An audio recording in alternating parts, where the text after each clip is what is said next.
الحمد لله رب العالمين،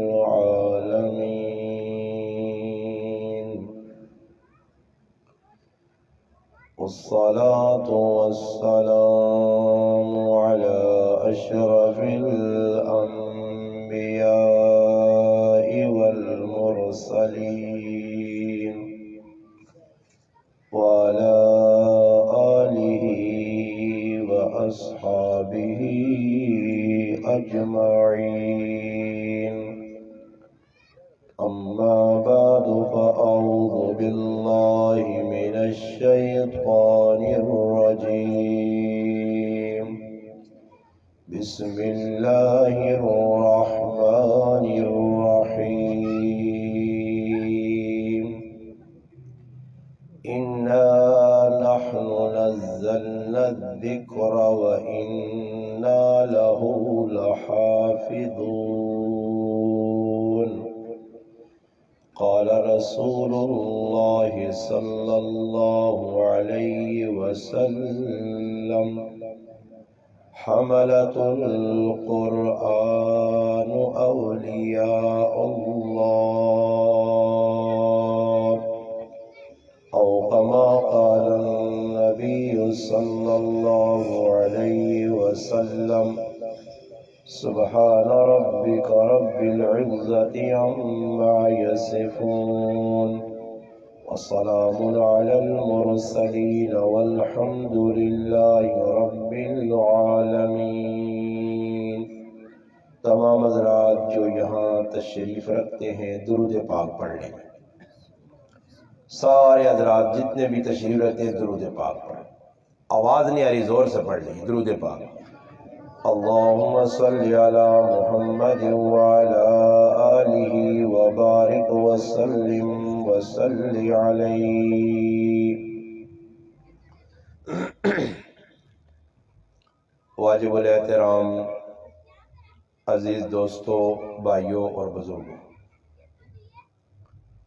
الحمدللہ آج 12 مارچ 2022 بروز ہفتہ بعد نماز مغرب آپ کے اس علاقہ مصریار روڈ، باٹا چوک، راولپنڈی میں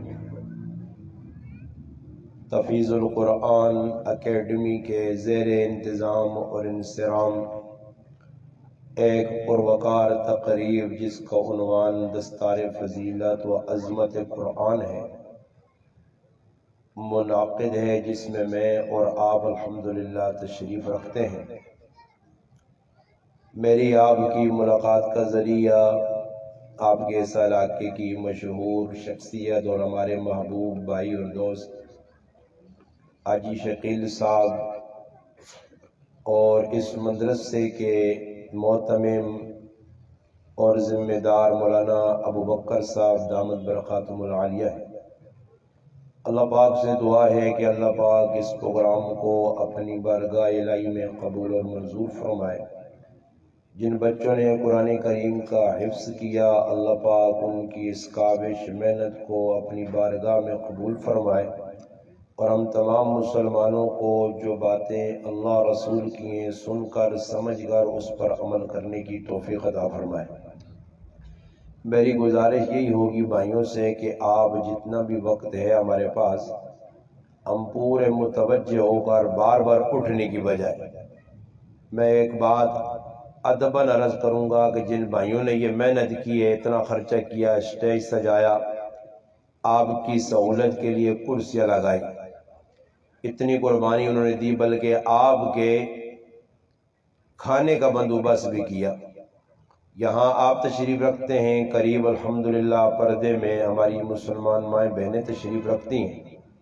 تو گزارش ہے کہ اگر آپ بار بار اٹھ کے ادھر جائیں گے ادھر جائیں گے، اس سے نظم میں خرابی پیدا ہوتی ہے، اور بات کرنے والے کا جب ذہن بٹے گا تو اس سے بات کرنا بھی مشکل ہوگی اور پوری بات بھی نہیں ہوگی.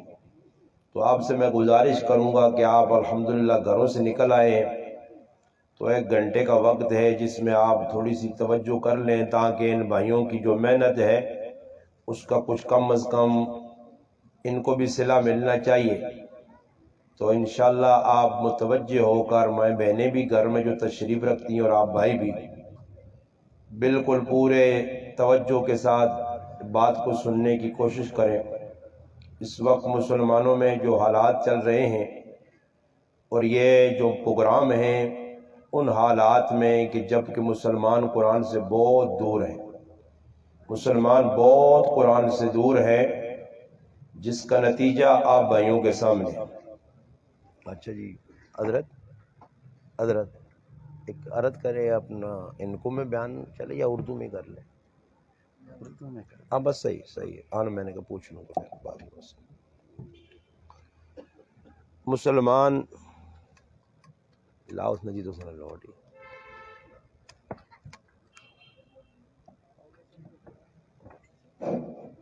آواز فل دے، اس چھیڑیے، اس نے ایک باری لا چھوڑو۔ الحمدللہ یہاں 8-10 بچوں نے قرآن کریم کی تکمیل کی ہے۔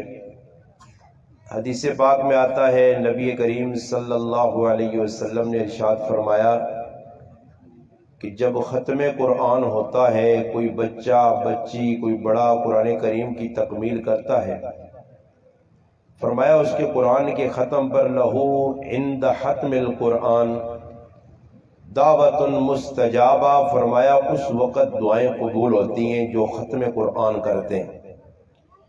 بلکہ یوں آتا ہے کہ حبیب بن ابی عمر رحمت اللہ علیہ ایک بزرگ فرماتے ہیں کہ جو آدمی قرآن کریم کی تکمیل کرتا ہے، ایک فرشتے کی ڈیوٹی ہے کہ قرآن کا ختم کرنے والے اس بچے بچی کے لیے، بڑے کے لیے، بوڑھے کے لیے ایک تو دعا بھی کی جاتی ہے، اور دوسرا وہ فرشتہ آ کر ان کی پیشانی پر بوسہ دیتا ہے۔ یہ ایک بہت بڑی سعادت ہے، اور یہ بات بھی نبی کریم صلی اللہ علیہ وسلم نے ارشاد فرمائی کہ جو بچہ بچی یا کوئی بڑا مسلمان قرآن کریم صبح تلاوت کر کے اس کا اختتام کرے یا شام کو اس کا اختتام کرے، تو فرمایا ایک فرشتوں کی ڈیوٹی لگی ہوئی ہے کہ ان کے لیے دعائیں مغفرت کرتے رہتے ہیں جو قرآن کریم کو ختم کرتے ہیں۔ تو الحمدللہ یہاں 8-9 بچوں نے قرآن کریم حفظ یاد کیا۔ اس لیے ایک شاعر نے بڑے پتے کی بات کی کہ اس وقت مسلمان کیوں پریشان ہے، فرمایا وہ محدث تھے زمانے میں مسلمان ہو کر، ہم پریشان ہوئے تارک قرآن ہو کر۔ اس لیے قرآن کریم سے جتنی بھی دوری ہوگی اس کا نتیجہ آپ کے سامنے ہوگا۔ یہ کتاب جو آپ روزانہ مسجدوں میں قرآن کریم کے حافظوں سے، قاریوں سے، علماء سے سنتے ہیں، 3 جہری نمازوں میں یہ قرآن پڑھا جاتا ہے۔ اس قرآن کریم کو سمجھانے کے لیے اللہ پاک نے اپنے پاک پیغمبر محمد مصطفیٰ صلی اللہ علیہ وسلم کو دنیا میں دین دے کر بھیجا۔ دنیا میں قرآن کریم اللہ کے محبوب لے کر آئے۔ 4 مقاصد اللہ پاک نے اپنے پاک پیغمبر صلی اللہ علیہ وسلم کے دنیا میں مبعوث ہونے کے قرآن کریم میں ارشاد فرمایا، وَالَّذِي بَعَثَ فِي الْأُمِّيِّينَ رَسُولًا مِّنْهُمْ يَتْلُو عَلَيْهِمْ آيَاتِهِ وَيُزَكِّيهِمْ وَيُعَلِّمُهُمُ الْكِتَابَ وَالْحِكْمَةَ۔ اس نبی کی ڈیوٹی، اس کا دنیا میں آنے کا مقصد، نبی کو اللہ پاک نے تاج نبوت دے کر جو ڈیوٹی لگوائی، فرمایا پہلی ڈیوٹی یہ ہے کہ قرآن کریم کی تلاوت کرنا۔ دوسری ڈیوٹی یہ لگائی کہ جو لوگ آپ کے ساتھ جڑ جائیں، کلمہ پڑھ لیں، ان کا تزکیہ کرنا۔ اب تزکیہ کسے کہتے ہیں؟ تزکیہ اس چیز کا نام ہے کہ قرآن کریم ہمیں بتاتا ہے کہ گناہوں سے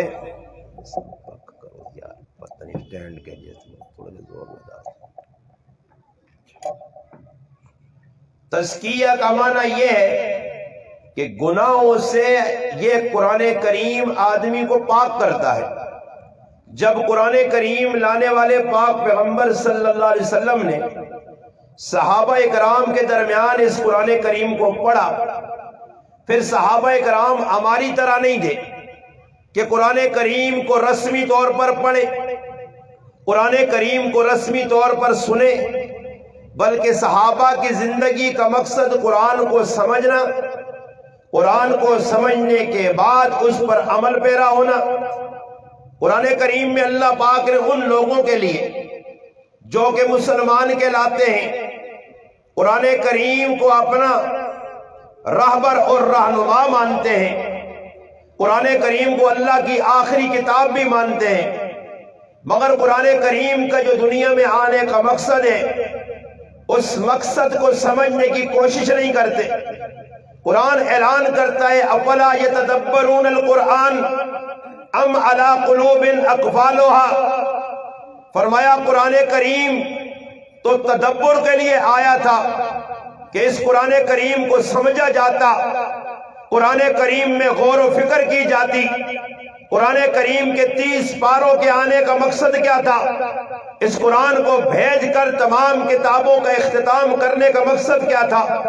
محمد مصطفیٰ صلی اللہ علیہ وسلم کو بھیج کر تمام نبیوں پر، تمام نبیوں کے آنے کا اختتام کرنے کا مقصد کیا تھا؟ اس امت کو آخری امت بنا کر تمام امتوں کے اختتام کرنے کا مقصد کیا تھا؟ یہی مقصد تھا کہ اس قرآن کریم کو آخری کتاب مان کر، اپنے آپ کو آخری امت سمجھ کر، محمد مصطفیٰ صلی اللہ علیہ وسلم کو آخری نبی سمجھ کر، اب مسلمانوں تمہیں دنیا میں اگر عزت چاہیے، اگر دنیا میں وقار چاہیے، اگر دنیا میں عروج اور بلندی چاہیے، اگر دنیا میں عزت چاہیے تو آخری امت ہو کر آخری نبی کی شریعت پر عمل پیرا ہونا تمہارا کام ہے۔ آخری کتاب کو سینے لگا لینا، آخری کتاب کو مان لینا، آخری کتاب میں لکھی ہوئی چیزوں پہ عمل کرنا، یہ کام تمہارا ہوگا۔ عزت دینا میں رب کا کام ہوگا۔ اس لیے پاک پیغمبر صلی اللہ علیہ وسلم نے فرمایا ان اللہ یرفع بہذا الکتاب اقواما ویضع بہ آخرین، فرمایا جو قوم اس قرآن کو عزت کے ساتھ، وقار کے ساتھ، عظمت کے ساتھ، ادب کے ساتھ پڑھتی بھی ہے، عمل بھی کرتی ہے، اس کو اپنا رہبر رہنما بناتی ہے، تو یہ قرآن وہ کتاب ہے کہ جو انسان کو عزت دینے کے لیے آیا۔ میرے بھائی سوچنے کی بات ہے، صرف قرآن پڑھنے والوں کو عزت نہیں دیتا، قرآن کے ساتھ جو جڑ گیا اس کو کیسے عزت ملی، کیسے اس کو ادب ملا۔ آپ دیکھتے ہو دنیا کے اندر کتنے ورقے ہیں جو آپ ہاتھوں میں لیتے ہو، ہاتھ صاف کرتے ہو، ان اوراق کو پھینک دیتے ہو۔ اسی طرح کا ایک کاغذ ہے جس پر قرآن لکھا جاتا ہے، مگر اس کے ساتھ ہاتھ صاف نہیں کرتے، اس کو ادب کے ساتھ آپ چومتے ہو۔ اس کاغذ کو 4 چاند کس چیز نے لگائے؟ اس کو عزت کس نے دی؟ اس کو وقار کس نے دیا؟ اس کو عظمت کس وجہ سے ملی؟ تو میرے بھائی پتہ چلا یہ کاغذ قرآن کے ساتھ جڑا، اللہ نے اس کو عزت دار بنا دیا۔ دنیا میں اوراق بہت ہیں، کاٹھیاں آپ دیکھتے ہو، گتے دیکھتے ہو، لوگ اٹھاتے ہیں، پھینک دیتے ہیں، کچرے میں پڑے ہوتے ہیں، مگر جو قرآن کے ساتھ کاٹھی جڑ گئی، اب قرآن کا جس طرح ادب کرنا ہے ویسے ہی اس کاٹھی کا ادب کرنا ہے۔ جس طرح قرآن کو بغیر وضو کے ہاتھ لگانا ناجائز ہے، اب اوپر لگی ہوئی کاٹھی کو، جلد کو بھی ہاتھ لگانا بغیر وضو کے جائز نہیں ہے۔ اوپر چلے آئیے، اس پر ایک غلاف ہے، ایک کپڑا ہے، کپڑے دنیا میں بہت سارے ہیں، مہنگے سے مہنگا کپڑا آپ کو بازار میں ملے گا، لاکھوں روپے کے لوگ کپڑے خریدتے ہیں، مگر ایک وقت آتا ہے کپڑا پہنتے ہیں، میلا ہوتا ہے، اٹھا کے مشین میں ڈالتے ہیں، زمین پہ پٹک دیتے ہیں، مگر ایک عام کپڑا ہے جس نے قرآن کی نسبت حاصل کر لی، اب اس کپڑے پہ چڑھا ہوا، یہ قرآن پہ چڑھا ہوا کپڑے کا غلاف ہے، اس کو کوئی نیچے نہیں پھینکتا بلکہ اٹھا کے منہ کے ساتھ لگا کر بوسہ دے کے یہ بتاتا ہے یہ کپڑا بے قدر تھا، بے قیمت تھا، اس کی کوئی قدر و قیمت نہیں تھی، مگر قرآن کے ساتھ جڑا تو اللہ نے اس کپڑے کی عزت، عظمت کو، وقار کو 4 چاند لگا دیے۔ میرے بھائی علماء نے ایک بات لکھی ہے کہ یہ جو کپڑا ہے نا، ہمارے ایک بزرگ گزرے ہیں مولانا شاہ ابرار الحق صاحب رحمۃ اللہ علیہ، وہ فرمایا کرتے تھے یہ بہت بڑی زیادتی ہے کہ مسلمان اپنا کپڑا ہفتے میں 1 مرتبہ اتار کے، بلکہ ایسے مسلمان بھی آپ کو ملیں گے جو روزانہ نیا جوڑا ایک صبح ایک شام پہنتے ہیں، غسل کرتے ہیں، کپڑا جو اتارا اس کو پھر دوبارہ نہیں پہنتے، واشنگ مشین کے حوالے ہوتے ہیں کہ صفائی کی جائے، صاف ستھرا اجلا ہو۔ بھئی جب آپ اپنے کپڑے کی اتنی حفاظت کرتے ہیں، اس کو صاف ستھرا رکھنا چاہتے ہیں، شاہ ابرار الحق صاحب رحمت اللہ علیہ فرمایا کرتے تھے، لوگوں تم پر حق ہے قرآن کا کہ اس پر چڑھے ہوئے غلاف کو بھی ہفتے بعد اٹھا کر نکال کر صرف میں دھو کر صاف کر کے دوبارہ اس کو اس قرآن پر چڑھاؤ، اور یاد رکھو کہ جس جگہ اس کو دھویا، جو پانی اس کے ساتھ لگا، اس پانی کو بھی نالی میں پھینکنا جائز نہیں ہے، اس کو بھی ایسی جگہ پھینکو کہ اس کپڑے کے ساتھ جو پانی لگا ہے اس پانی کی بھی بے ادبی نہ ہو۔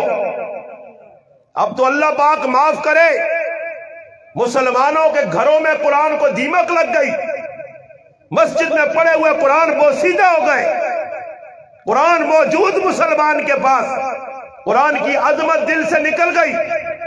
آپ بیٹھے ہیں قرآن کی تلاوت کر رہے ہیں، کسی نتھو خیرے کا ایرے گیرے کا فون آ گیا، نہ کوئی کام کی بات، بس آپ نے جی فون اٹھانا ضروری سمجھا، قرآن کی تلاوت کو مؤخر کر دیا، قرآن کے ساتھ گھر میں رکھ کے ہم نے بے ادبی کی۔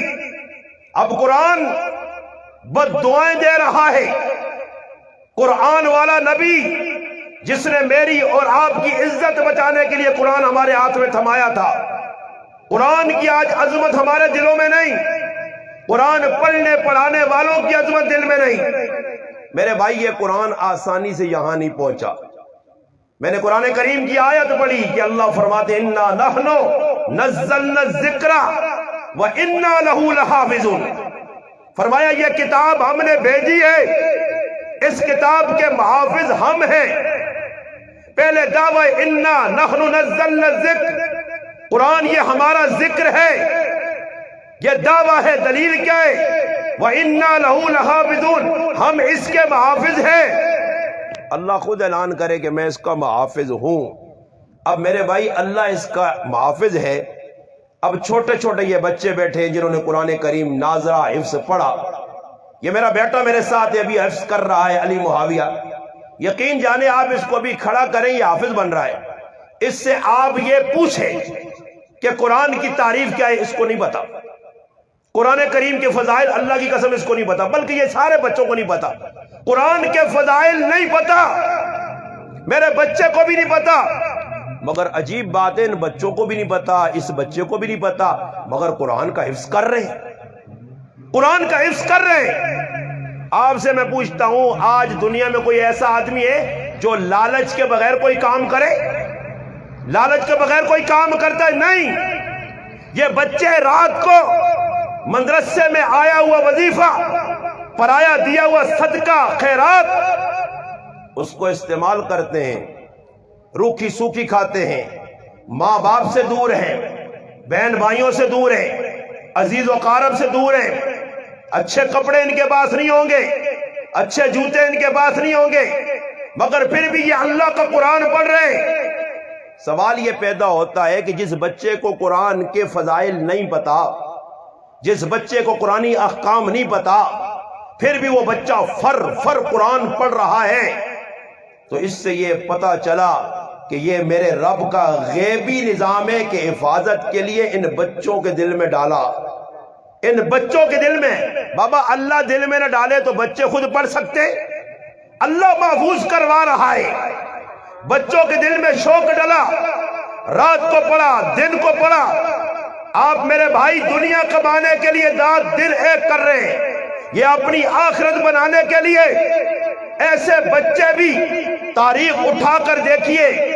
اب تو مسلمان، ہماری زبان ان کو میں کہتے ہیں جڑا زیادہ ٹاؤں ٹاؤں کرنا، پاؤں پاؤں کرنا، زیادہ لمبی زبان استعمال کرنا، اس کو پوچھو سا قرآن صحیح پڑھنا نہیں آنا نے، نماز اس کو صحیح نہیں آتی، قرآن نہیں آتا، جنازہ نہیں آتا، احکام اس کو شادی کے نہیں پتا۔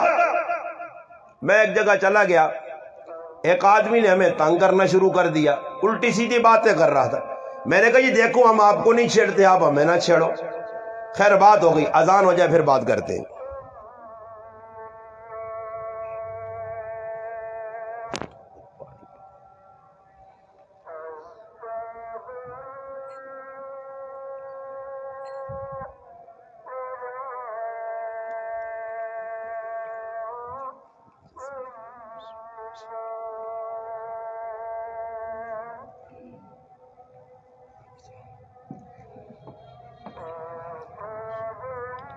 آپ بھی ذکر اذکار کرتے رہے، کوئی تسبیح نہیں، اذان کا جواب دیتے رہے۔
اللهم صل على سيدنا محمد وبارك وسلم. اللهم ارفع هذه الدعوة التامة والصلاة القائمة محمد الوسيلة والفضيلة والدرجة الرفيعة وبعثه مقاما محمودا وارزقنا الشفاعة يوم القيامة إنك لا تخلف الميعاد. رضيت بالله ربا وبالإسلام دينا وبمحمد نبيا صلی اللہ علیہ وسلم.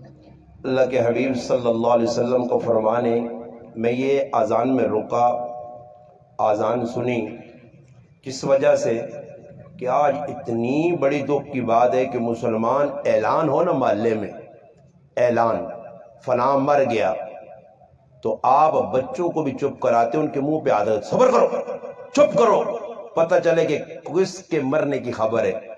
اس کا اتنا ادب احترام، اور اذان ہو رہی ہے اور مسلمان کام میں لگے، گپ شپ میں لگے، حالانکہ اذان کا جواب دینا ضروری ہے. بہت ساری جگہ پہ اذان ہو رہی ہے، مسائل میں علماء نے لکھا ہے کہ جو قریب مسجد ہے اس کا اذان کا جواب دیں. جب اذان کا جواب دیں گے تو میرے بھائی فائدہ کیا ہوگا؟ میں نے دو دعائیں پڑھی ہیں، ایک ابن ماجہ میں ہے اور ایک صحیح مسلم میں ہے. نبی علیہ الصلوۃ والسلام نے فرمایا کہ جو آدمی اذان کا جواب پورا دے، پھر اس کے بعد رضیت باللہ ربا وبالاسلام دینا وبمحمد نبی صلی اللہ علیہ وسلم یہ پڑھ لے، اور پھر اس کے ساتھ سبحان اللہ والحمد للہ ولا الہ الا اللہ واللہ اکبر ولا حول ولا قوت الا باللہ العلی العظیم پڑھ لے، تو فرمایا اس کے پچھلے تمام گناہ معاف ہو جاتے ہیں. اتنی بڑی سعادت. دوسری بات فرمایا جو یہ اللہم رب هذه الدعوۃ التامہ دعا پڑھ لیتا ہے، اللہ پاک اس پر جنت واجب کر دیتا ہے. اتنی بڑی قیمت اللہ نے اذان کے جواب دینے پر لگائی، مگر آج مسلمان غافل ہیں. اس لیے عبداللہ ابن عباس رضی اللہ تعالی عنہما فرماتے، لوگوں اگر مؤذن کی پکار کو تم سمجھتے تو تمہیں بسترے پر بیویاں اچھی نہ لگتی، تم جنگلوں کو نکل جاتے. اذان کی پکار کو اگر جانور سمجھتے تو تمہیں کھانے کے لیے موٹا جانور نہ ملتا. کہ اذان کہنے والا مؤذن کیا کہہ رہا ہے، کیا پیغام دے رہا ہے، صرف اذان ہی کو ہم سمجھ لیتے تو مسلمان اس ذلت پستی میں نہ گرتے. مسلمانوں کی جو حالت ہے، نماز کا ٹائم ہے، نماز ٹائم پہ نہیں پڑھنی، اذان ہو رہی ہے ہمیں پرواہ نہیں. ہمیں یہ تو ادب پتہ ہے کہ قبرستان سے گزرو تو مردے سنتے نہیں ہیں. اگر مردے سنتے ہیں یا نہیں سنتے ان کا ادب ضرور بتایا کہ قبرستان سے گزرنے یا قریب سے گاڑی گزرتی ہے، ڈرائیور کو لوگ کہتے ہیں بھئی قبرستان آ گیا، اب ذرا ٹیپ ریکارڈر بند کرو. یعنی مردوں کو ٹیپ ریکارڈر سنانا گناہ ادب کے خلاف ہے. اور یہ الو کے پٹھے زندوں کو سنا رہے ہیں یہ جائز ہے. زندے سن رہے ہیں حالانکہ مردوں کے پاس سے گزر گیا. قرآن اگر اپنا گانا گاتے ہوئے تو یہ تو گناہ ہوگا، مگر یہ نہیں لکھا ہوا کہ کسی نے قبرستان کے قریب سے گانا گنگنایا یا وہاں ٹیپ ریکارڈر لگائی، گاڑی میں جا رہا ہے رستے میں قبرستان آ رہا تو بند کرنا چاہیے، نہیں کیا تو اتنا بڑا مجرم ہے. مگر جن کو سنا رہا ہے زندوں کو، نبی علیہ السلام نے فرمایا جو زندہ گانا سنتا ہے قیامت کے روز اس کے کان میں سیسا پگھلا کے جہنم کا ڈالا جائے گا. فرمایا گانا سننے والا منافق ہے اور جو گانا حلال سمجھ کے سنتا ہے وہ کافر ہے. آج مسلمانوں نے وظیفہ بنایا ہوا ہے، موٹر سائیکل پہ گانے سن جا رہے ہیں، بسوں میں گانے، کار گاڑیوں میں گانے. اب ہزاروں کی تعداد میں مسلمانوں کے ایکسیڈنٹ ہوتے ہیں روڈ پہ، موٹر وے پہ. جب پتہ چلتا ہے کہ فلم چل رہی تھی، ایکسیڈنٹ ہوا، سارے مرے. اب بتاؤ جو فلم دیکھتے دیکھتے انڈیا کی گانا سنتے سنتے مرا، یہ جنت میں جا رہے؟ سوچنے کی بات ہے. اتنا بڑا گناہ یہ گانا بجانا. آج مسلمان نے شادی، رات کو ہم جا رہے تھے آپ کے اس علاقے میں راول پنڈی کے، واپسی جا رہے تھے، گاڑی کی پرابلم ہو گئی، روڈ پہ کھڑا ہونا پڑا. قریب سے ایک بارات تھی یا کوئی نکاح کر کے آئے تھے، اللہ کی قسم انہوں نے پورے موٹر وے کو اودم گاہ بنایا ہوا تھا. ایسی کھلبلی مچی ہوئی تھی کہ راستے میں پٹاخے، بارود، آتش بازی شادی میں کرنا حرام ہے، اور حرام کو جائز سمجھنا، حلال سمجھنا یہ کفر ہے. مگر مسلمان شادی بغیر ڈھول باجے کے نہیں کرے گا، آتش بازی کے نہیں کرے گا. یہ ساری غیر مسلموں کی باتیں ہیں جو ہمارے اندر رائج ہوئی ہیں. بارات کے بغیر، بارات کس نبی کی سنت ہے؟ گانا باندھنا کس نبی کی سنت ہے؟ سہرا باندھنا کس نبی کی سنت ہے؟ میں الحمدللہ ایک دفعہ نہیں ہزاروں دفعہ پہلے بھی کہہ چکا ہوں، کسی کے پاس جواب نہیں ہے. آپ دنیا کا کوئی بڑے سے بڑا مولوی لے آئیں، مفتی لے آئیں، شیخ لے آئیں، کوئی بھی لے آئیں، کوئی ثابت کر کے دکھا دے کہ یہ اللہ کے رسول کی سنت ہے جو ہم کر رہے ہیں. شادی میں سارے کام سکھوں کے، ہندوؤں کے، یہودیوں کے. ہماری شادی لگتی نہیں کہ یہ مسلمانوں کے گھر میں شادی ہو رہی ہے. کمکمے جلا رہے اور پھر لوگوں کا گلہ ہے کہ مہنگائی ہے. بابا جو ایک 1000 روپے کا ایک پٹاخہ اور وہ گولا پھینک رہا ہے اور عوام کو بھی پریشان کر، راستے میں گاڑیوں پہ وہ آگ گر رہی تھی، اللہ نہ کرے گاڑی کو آگ لگ جاتی. یہ مسلمان وہ بے غیرتی، بے حیائی کے کام کر رہے ہیں جو دنیا میں کافر بھی نہیں کرتا.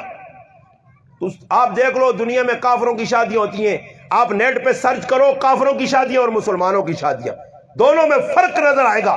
وہ کافر ہو کر، وہ بابا وہ کافر ہو کر بھی کتے اور بلوں کی حفاظت کرتے ہیں، اور یہ مسلمان کی حفاظت نہیں کرتا، مسلمان کی عزت کا خیال نہیں رکھتا، پڑوسی کے حقوق کو نہیں جانتا، رشتہ داروں کے حقوق کو نہیں جانتا، مسلمان کو ایذا دے رہا ہے.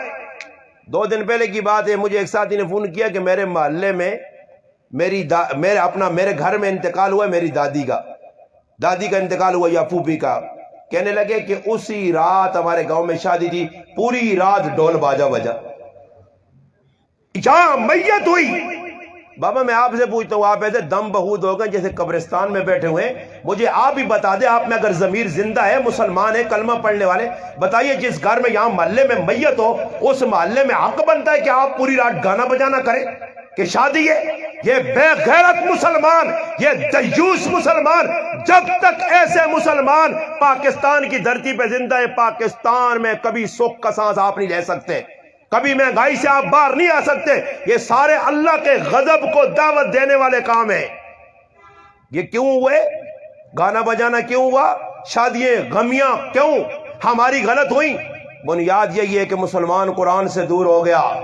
مسلمان نے قرآن سے راستہ تلاش ہی نہیں کیا کہ میرے لیے راہبری کون سی ہے، راستہ کون سا ہے، جانا مجھے کہاں ہے. بس یہ شادی میں پوچھے گا، اس سے قرآن سے نہیں پوچھتا، حدیث سے نہیں پوچھتا، اللہ کے محبوب کی سیرت نہیں دیکھتا. صحابہ کا ہر کام، کسی کام میں اپنی منمانی نہیں، اور آج کے مسلمان کی کسی کام میں اللہ کے رسول کی مانی نہیں. وہ اپنی منمانی نہیں کرتے تھے، پوچھ کے شادی، پوچھ کے غمی. اب یہاں آپ دیکھ لو، یہ آپ کا راول پنڈی شہر ہے، یہ راول پنڈی بڑا پورا پاکستان کا مشہور شہر ہے. یا آپ چلے جائیں روڈ پہ پوچھے کسی دکاندار سے کہ آپ دکانداری کر رہے ہو، آپ کو اسلامی اصول پتہ ہے دکانداری کرنے؟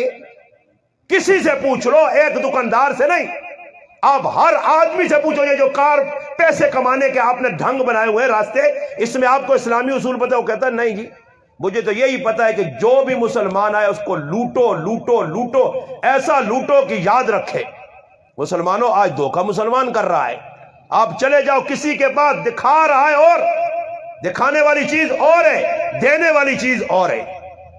کوئی آدمی آپ کو ایک بات بتاتا ہوں، راولپنڈی میں چلے جائیں، پوری راولپنڈی میں میرا نمبر لے لیں، پوری راولپنڈی میں گھومیں، اور کسی ایک دکاندار کی بات نہیں کرتا، جو بھی جس شعبے میں کام میں لگا ہوا ہے، آپ پنڈی میں ایک آدمی مجھے نکال کر دکھائیں کہ جو سودا بیچ رہا ہو، کوئی سودا، فروٹ ہو، سبزی ہو، یا مٹیریل بیچ رہا ہو، سریا بیچ رہا ہو، گن لو آپ جتنی چیزیں بیچ رہا ہو لوگوں میں، اور وہ بیچنے والا یہ کہے کہ میرے پاس 2 نمبر چیز ہے، حالانکہ آپ جانتے ہیں کہ جو بھی بک رہا ہے سارا 2 نمبر ہے، 1 نمبر نہیں۔ مگر مسلمان کوئی ایسا ملے گا جو کہے گا یہ سریا 2 نمبر ہے، یہ ریتی 2 نمبر ہے، یہ اینٹ 2 نمبر ہے، یہ سودا 2 نمبر ہے، دال 2 نمبر ہے، اس پہ جو ہے میں نے رنگ لگایا ہوا ہے، یہ چائے کی پتی اس میں ڈالی ہوئی ہے، یہ فلاں چیز میں فلاں مکس کیا ہوا ہے، اس میں یہ دھوکہ کیا ہوا ہے۔ کوئی ایک مسلمان آپ کو ملتا ہے جی؟ پیٹرول والے پیٹرول بیچ رہے ہیں 2 نمبر، کہہ رہے ہیں 1 نمبر ہے۔ تو بھائی یہ پتہ چلا کہ پورے پاکستان میں وہ کام ہو رہے ہیں جو اللہ رسول کی ناراضگی کے کام ہے، قرآن سے دوری۔ جو لوگ قرآن کے قریب تھے، قرآن سے جڑے ہوئے تھے، انہوں نے زمانے میں صحابہ کی یقین کرو سیرت پڑھو اور آج کے مسلمان کو دیکھو تو نہیں پتہ چلتا کہ یہ مسلمان ہے، ان کی زندگیاں۔ اب میں آپ سے ایک سوال کروں اور ایک واقعہ سناؤں گا، آپ بڑے پریشان ہو گئے۔ پریشان اس لیے ہو رہے ہیں نا، میری بات پہ پریشان وہی ہوگا جس کے اندر یہ ساری بیماریاں ہیں، اور جو بیماریوں سے پاک اس کو کوئی ٹینشن نہیں ہے بھائی۔ جس کے اندر یہ بیماری ہے، جو یہ اس کام میں لگا ہوا ہے، اس کو تکلیف ہوگی۔ بات میں وہ صاف کہہ رہا ہوں، بتا رہا ہوں۔ اب دیکھو ایک بات ہے، آپ دوسرے سے چیز خریدتے ہو، کوئی چیز بھی، اگر وہ چیز 5000 کی مارکیٹ میں مل رہی ہے، موبائل فون کی بات لے لیتے ہیں، یہ موبائل فون ہے، مارکیٹ میں 5000 کا ہے، میں اب بیچنے آپ کے پاس آیا، مجھے نہیں پتا یہ 5 کا ملتا ہے 10 کا ملتا ہے، میں بیچ رہا ہوں، میں نے دکھایا کسی دکاندار کو کہ بھئی یہ میں نے موبائل بیچنا ہے، وہ دکاندار جانتا ہے کہ یہ 5000 کا ہے، میں نے اس سے کیا کہنا ہے؟ بھائی مجھے 2000 روپے میں بیچنا ہے۔ اب بتاؤ آپ کی راولپنڈی میں کوئی دکاندار ہے جس کو میں کہوں 2000 میں یہ موبائل لے لے، اور وہ کہے نہیں مولوی صاحب یہ 2000 کا نہیں ہے، آپ نقصان کر رہے ہیں، یہ 5 کا ہے؟ ایسا کوئی آدمی ہے آپ کے؟ کوئی علم ہے تو مجھے بتانا۔ آئیے صحابہ کا نام لو، صحابہ کا کردار پڑھو، ان کی زندگیاں پڑھو تو ہم مسلمان اپنے کو نہیں سمجھیں گے۔ جریر بن عبداللہ بجلی رضی اللہ تعالیٰ عنہ خادم کو پیسے دیے 200 روپیہ یا 400 روپیہ، اس زمانے کا دینار یا درہم، جاؤ گھوڑا خرید کے لاؤ۔ اب وہ گھوڑا خریدنے کے لیے چلا گیا تو بازار میں گھوڑا بک رہا ہے، بیچنے والے نے سستا بیچ دیا، گھوڑا لایا، مالک نے پوچھا جریر بن عبداللہ رضی اللہ تعالیٰ کتنے میں خرید کے لے آئے ہو؟ اس نے کہا حضرت یہ اتنے میں گھوڑا ملا ہے۔ اس نے کہا بیچنے والا صحیح آدمی تھا، اس کا دماغ شماغ صحیح تھا۔ اس نے کہا جاؤ اس کو تلاش کر کے لاؤ۔ وہ آدمی آیا، اس نے کہا یہ گھوڑا آپ نے بیچا ہے؟ جی بیچا ہے۔ کتنے میں بیچا ہے؟ 200 روپے میں بیچا ہے۔ بھائی یہ گھوڑا جو آپ نے بیچا ہے تو ٹھیک ٹھاک ہو، خوشی میں بیچا۔ اس نے کہا دیکھو یہ جو گھوڑا آپ 200 میں بیچ رہے ہو، یہ گھوڑا آپ نے سستا بیچا ہے، اس گھوڑے کی قیمت 800 روپے ہے، آپ کا 600 کا نقصان ہو رہا ہے، اس لیے 600 اور لے لو تاکہ تمہارا نقصان نہ ہو۔ ادھر پنڈی میں ڈھونڈ کے دکھانا کوئی ایسا دکاندار، ادھر تو سارے چور، پنڈی کی بات نہیں، پورا پاکستان چوروں کا، ڈاکوں کا، فراڈیوں کا، 2 نمبر لوگوں کا، بہنوں کا حق کھانے والے، بیٹیوں کے حق مارنے والے، پرائے پلاٹوں پہ قبضے کرنے والے، یہ اتنے بڑے مجرم ہیں کہ ان کی نمازیں بھی ان کو نہیں بچائیں گی، ان کے روزے بھی ان کو نہیں بچائیں گے، ان کے حج بھی نہیں بچائیں گے۔ بابا حج کرنے سے آدمی کی بخشش ایسے نہیں ہوتی کہ 2 نمبریاں شروع کر رہا ہے۔ آپ دیکھ لو کئی لوگ حاجی حرکتیں آپ دیکھو ان کی، شیطان سے آگے نکلے ہوئے، شیطان بھی ان کو سلوٹ مار کے گزرتا ہے کہ میری ضرورت نہیں ہے، تم وہ سارا کام کر رہے جو میں نے کرنے تھے۔ مسلمان ہے بھائی، یہ جو باتیں میں کہہ رہا ہوں آپ کی سمجھ میں نہیں آئے، ہر جگہ میں کہتا ہوں، میری باتوں کو رات کو جا کے انشاءاللہ آپ ٹھنڈے دماغ سے سوچ لینا کہ کہیں اس کام میں تو ملوث نہیں۔ نبی علیہ السلام نے فرمایا لا یؤمن احدکم، لا یؤمن، لا یؤمن، لا یؤمن، 3 مرتبہ، یعنی لا یؤمن کا معنی کیا ہے؟ مومن نہیں، مومن نہیں، مومن نہیں۔ تب بابا پھر منافق ہے دوسرا درجہ یا کافر ہے، بس یہی باتیں ہیں۔ وہ دنیا میں 3 قسم کے لوگ ہیں، یا مسلمان ہیں، یا کافر ہیں، یا منافق ہیں، چوتھے لوگ آپ کو دنیا میں نہیں ملیں گے۔ جب اللہ کے معبود فرمایا لا یؤمنو لا یؤمنو لا یؤمنو، پتہ چلا کہ اللہ کے رسول جو آگے بات بتا رہے ہیں، اب جب وہ مومن نہیں ہے تو پھر ہے کون؟ منافق ہوگا، منافق نہیں تو کافر ہوگا۔ مسلمان ہے، کلمہ پڑھتا ہے، لا یؤمنو لا یؤمنو، یہ مومن نہیں ہے تو پھر منافق ہے۔ کون کون کون؟ فرمایا اللہ کے محبوب نے جب بات کہی صحابہ بیٹھ گئے، اللہ کے رسول کون مومن نہیں، کون مومن نہیں، کون؟ فرمایا جو اپنے پڑوسیوں کو تنگ کرتا ہے، جس سے پڑوسی ناراض ہیں۔ اب پنڈی میں گھوم کے دیکھ لو، پنڈی تبھی کہہ رہا ہوں کہ پنڈی میں آیا ہوا ہوں، اپنے علاقے میں ہوتا تو ان کو مخاطب کرتا، پنڈی میں گھوم کے دیکھ لو، گلیوں میں قبضہ، اپنا گھر بنانا ہے، دوسرے کو تنگ کرنا ہے۔ گھر بناؤ 4 5 5 10 منزلہ، مگر پڑوس کا خیال رکھنا پڑے گا۔ اللہ کے محبوب نے فرمایا اگر پڑوسی کی ہوا رکی تو مجرم ہے، پڑوسی سے پوچھ۔ عبداللہ بن مبارک رحمت اللہ علیہ کے پڑوس میں ایک کافر رہتا تھا، کافر۔ جب گھر بیچنے کی بات آئی، عبداللہ بن مبارک رحمت اللہ علیہ کا پڑوسی جا رہا تھا، خریدنے والے نے کہا گھر کتنے میں دو؟ کہا جی 2000 درہم میں۔ اس نے کہا یہاں 1000 میں پلاٹ بکتا ہے، جگہ بکتی ہے، آپ 2 میں بیچ رہے ہو؟ اس نے کہا تمہیں عبداللہ بن مبارک پڑوسی دے کے جا رہا ہوں، اس لیے یہ جگہ مہنگی بیچ رہا ہوں۔ یہودی نے کہا، اس نے کہا عبداللہ ابن مبارک بیچ رہے ہو یا گھر؟ اس نے کہا اس کا پڑوس۔ اس نے کہا کیسے پڑوس؟ اس نے کہا سنو، وہ مسلمان تھا، میرے گھر کی نالی، میرے گھر کا پائپ اس زمانے کا اس کے گھر سے گزرا اور وہ جگہ ٹوٹی ہوئی تھی، میرے گھر کی ساری گندگی اس کے گھر میں جاتی رہی، زندگی بھر وہ برداشت کرتا رہا، مگر مجھے اس نے کبھی بھی تانا نہیں دیا۔ یہ مسلمان ہے۔ آج ہم مسلمان ہیں، کوشش کرتے ہیں کہ اگر یہ جگہ خالی دیکھی نا تو بیٹھ کے بس سارا رات نیند نہیں آتی، پلاننگ بناتے کہ یار یہ جگہ خالی، اس پہ قبضہ کیسے کریں۔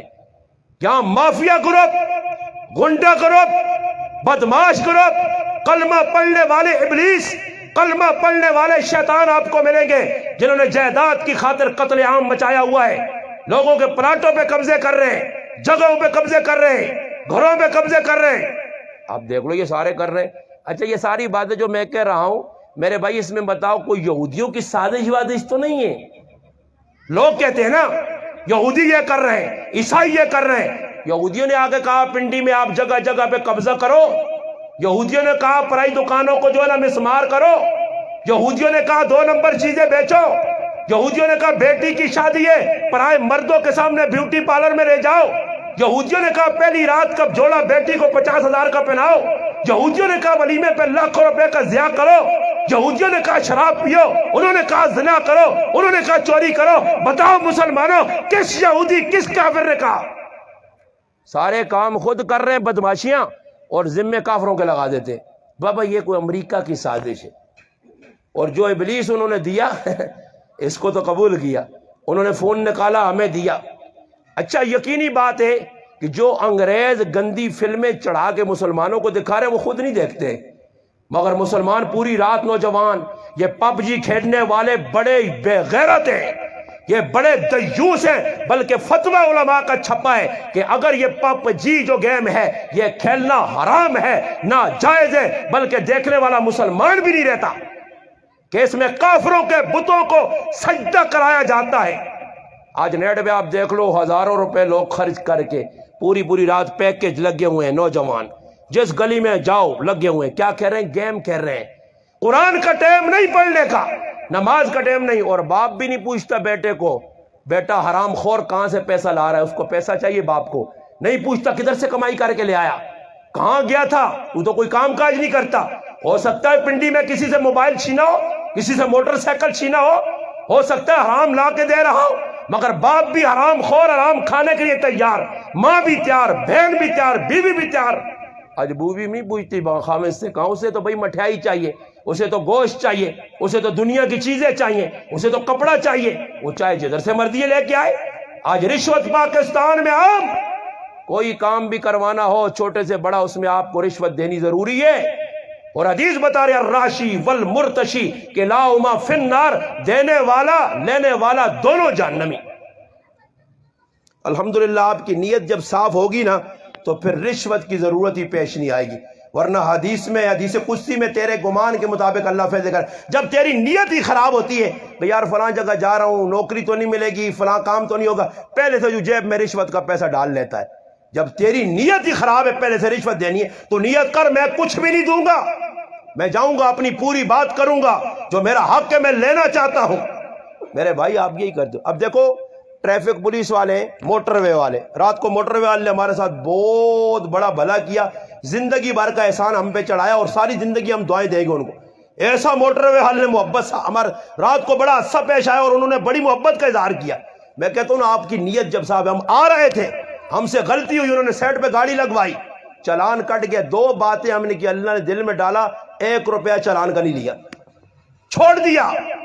مگر اب ہوتا کیا ہے، غلطی روڈ پہ میں کروں، پولیس والا کھڑا ہوا ہے مجھے روک رہا ہے، میں پہلے سے جیب میں 100 کا نوٹ رکھا ہوا ہے، اس کے ہاتھ میں دیتے ہیں۔ اب بتاؤ، اب اس نے مانگا نہیں، مانگنے سے پہلے ہی آپ دے رہے ہو، تو رشوت دینے میں آپ نے پہل کی تو آپ سب سے بڑے مجرم کے مجرم آپ نے اس کو بھی بنایا۔ خود جا کے عدالتوں میں وکیل خرید رہے ہیں، پیسہ خود دیتے ہیں۔ رشوت اتنا بڑا گناہ اللہ کے محبوب نے۔ سود، ادھر پاکستان میں 99% عوام سود میں لگی ہوئی ہے۔ کوئی بینکوں کا سود کھا رہے ہیں، کوئی وہ سود کھا رہے ہیں کہ یہاں گیمیں کھیلی جا رہی ہیں، سود کا لعنتی پیسہ اپنے گھر میں لا رہے ہیں، خرید رہے ہیں بانڈ، لاٹریاں، کمیٹیاں، یہ سارا جوا ہے، جوا۔ اور قرآن نے جوے کو شیطانی عمل اور حرام قرار دیا ہے، اور یہ جوے میں بھی ملوث ہوں، آپ بھی ملوث ہیں۔ پورا پاکستان جوا بازوں کا ہے، پورا پاکستان سود خوروں کا ہے۔ اللہ کے محبوب نے فرمایا سود کا 1 روپیہ کھانے والا اتنا بڑا مجرم ہے کہ فرمایا سود کا 1 روپیہ جو کھاتا ہے 36 مرتبہ زنا کرنے کے برابر، اور کم درجہ سود کھانے والے کا یہ بتایا کہ اپنی ماں کے ساتھ منہ کالا کرے۔ سود خور کھا رہا ہے، کوئی روکنے والا نہیں ہے۔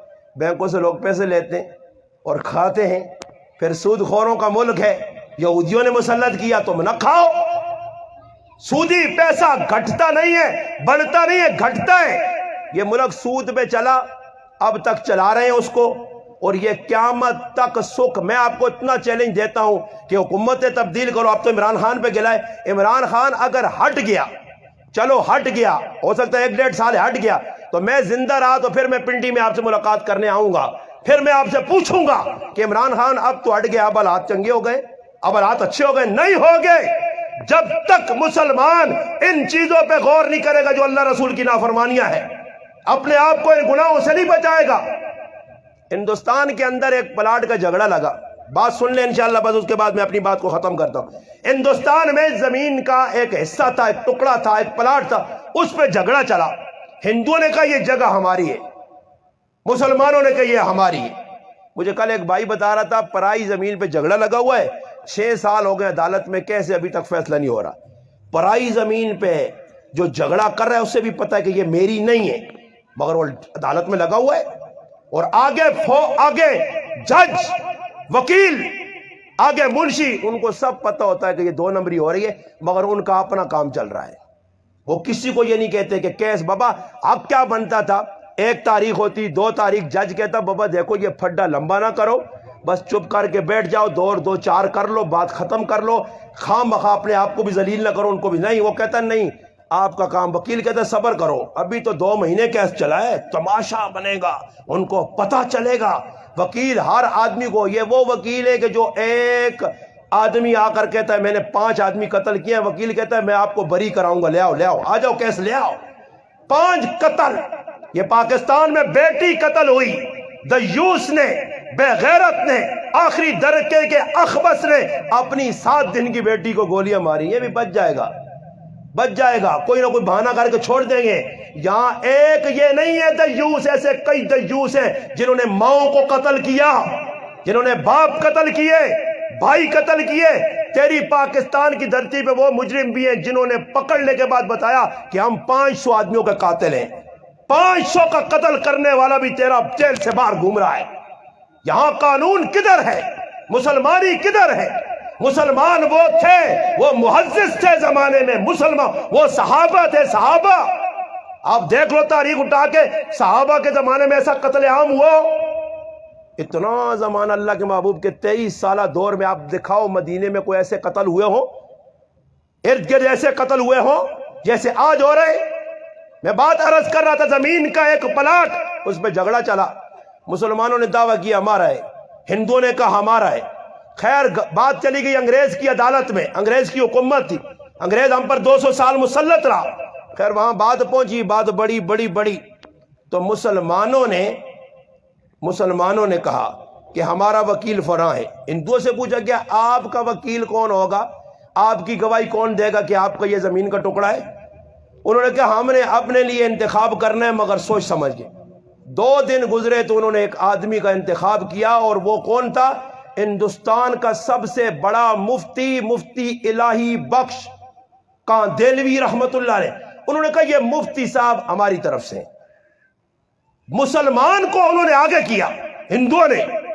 تو مسلمانوں کو جب پتا چلا تو مسلمان خوش ہو گئے کہ یہ مفتی صاحب تو ہمارے مسلمان ہیں، ہمارے حق میں بات کریں گے، بس ہمارا کام ہو گیا. عدالت لگی، جج نے پوچھا مفتی صاحب آپ مسلمان ہو، قرآن کو مانتے ہو، سچی کتاب ہے، سچے پیغمبر کے پیروکار، سچ بتاؤ یہ زمین کا ٹکڑا ہندوؤں کا یا مسلمانوں کا؟ مفتی صاحب نے کلمہ پڑھ کر کہا کہ یہ زمین کا ٹکڑا ہندوؤں کا ہے، مسلمانوں کا نہیں ہے. اور آج کا اگر مسلمان ہوتا، اور بابا ہندو تو چھوڑے، یہاں مسلمان کو کاٹ رہا ہے، انہوں نے کہا یہ ہندوؤں کا ہے. بس یہ بات کرنے کی دیر تھی. بڑی عدالت میں مفتی صاحب کے سامنے ہندو کھڑے ہوئے 50-60. انہوں نے کہا مفتی صاحب آپ کے سچ کی وجہ سے کہ آپ نے سچ بولا تو آج ہمیں پتہ چلا کہ اسلام سچے لوگوں کا مذہب ہے. ہم تمام لوگ کلمہ پڑھ کے مسلمان ہونا چاہتے ہیں. مسلمان ہو گئے. اور پھر اس کے بعد فیصلہ ہوا. فیصلے کے بعد ہندو جو مسلمان ہوئے تو انہوں نے کہا اب ہم یہاں مندر نہیں اللہ کا گھر مسجد بنائیں گے. پھر اسلام کے بارے میں اس انگریز نے کیا لکھا؟ اس نے کہا آج مسلمان تو ہار گئے مگر اسلام جیت گئے. اب میں آپ کو یہ واقعہ سنا چکا ہوں اور آپ اپنا میرا پورے علاقے میں موازنہ کریں. اس دور میں ایسے مسلمان ہیں جو حق پہ کھڑے ہوں، جو ایسے کام کریں جس سے دیکھنے سے پتہ چلے.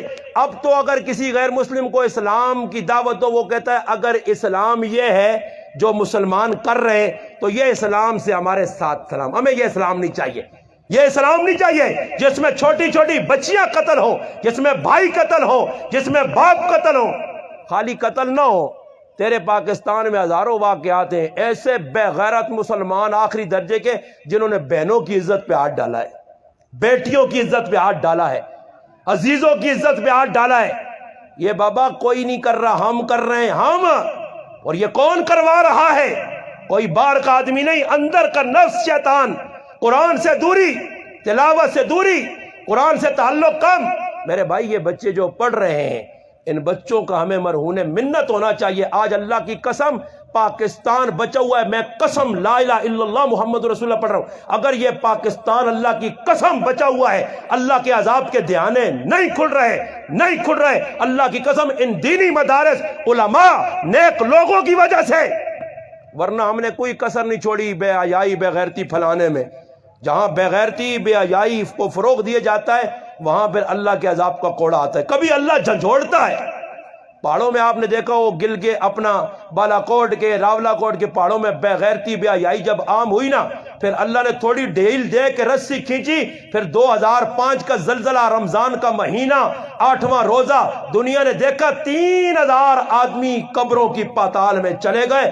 جب لوگ ملبہ اٹھا رہے تھے تو اس میں کئی نوجوان لڑکیاں ننگی ملی جن کے جسموں پر کپڑے نہیں تھے، جو وہاں بے حیائی بے غیرتی کے بازار گرم کرنے گئی تھی. آپ کے پاکستان میں کیا کچھ نہیں ہو رہا، بدکاری کے اڈے کھلے ہوئے، شہر شہر کھلے ہوئے، گاؤں گاؤں کھلے ہوئے، کوئی روکنے والا نہیں ہے۔ لوگ دیکھتے ہیں یہاں بے غیرتی ہمارے محلے میں ہو رہی ہے، چپ کر کے بیٹھو، چھوڑو بھائی ہمیں کیا ہے، جب تمہیں کوئی نہیں تو یہ بے غیرتی کل تیرے گھر میں آئے گی، آج نہیں روکے گا پھر کل تیرے گھر میں یہ گناہ ہوگا، پھر ہاتھ ملے گا، وقت ہاتھ سے نکل جائے گا۔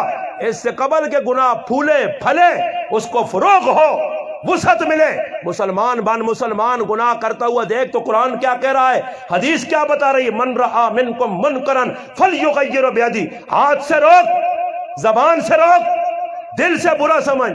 اب بتائیے کہ جس گھر میں گانا بجانا ہوا رات پوری، آپ نے ہاتھ سے ان کو نہ روکا، زبان سے منع نہ کیا، اب آخری درجہ کیا تھا کہ دل سے ان کو برا سمجھتے۔ جس گھر میں گانا بجانا ہوا، ڈھول ڈمکا ہوا، صبح آپ روٹی کھانے گئے تو پتہ چلا آپ نے دل میں بھی اس کو برا نہیں سمجھا، ورنہ ہاتھ سے نہ روکتے، زبان سے نہ روکتے، کھانا کھانے نہ جاتے اور یہ لوگوں کو بتاتے کہ میں اللہ رسول کا غلام ہوں، قیامت کے روز بتاؤں گا میں نے فلاں کا کھانا چھوڑا اللہ رسول تیرے لیے۔ مگر آج میرے مسلمان ایسے نہیں ہوتا، ساری رات گانا بجانا، صبح میں روٹی کھانے جا رہا ہوں، جس گھر میں لعنت برستی رہی پوری رات، ادھر جا کے روٹی کھاؤ گے تو ان روٹیوں میں برکت آئے گی، پھر آپ کی زندگی میں برکت آئے گی۔ حرام کا ایک لقمہ پیٹ میں گیا تو 40 دن عبادت قبول نہیں ہوتی میرے مسلمان۔